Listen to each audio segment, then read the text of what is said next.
What people don't understand is that how American chattel slavery differed from other forms of slavery that preceded it. So if you think about, and this is the kind of pushback you get when you talk about slavery. Well, I wasn't there. I didn't do it. Yeah. And that was, look at how long ago that was, and they cannot seem to connect the dots on that. But what made it unique from any other form of enslavement was the manner in which a person became enslaved, the length of servitude, the treatment of the enslaved, and how they were perceived as human beings.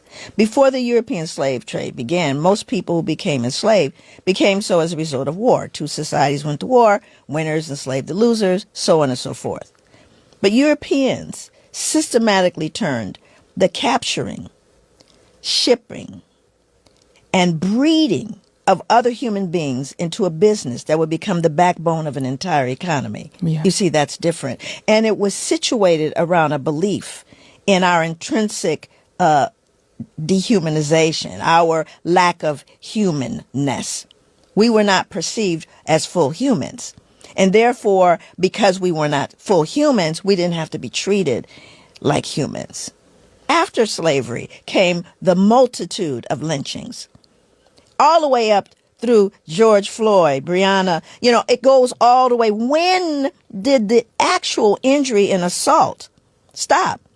What is the symptomology of post-traumatic slave syndrome? Because the truth of the matter, it's not a diagnosis. It's not post-traumatic stress disorder, which is treated with medication and talk therapy and any number of other things. Post-traumatic suggests that not only have you been harmed physically, you've been harmed emotionally, you've been harmed spiritually, you've been harmed economically. Right. You have been harmed politically. You've been harmed. And that requires more than medicine and talk therapy. That requires justice.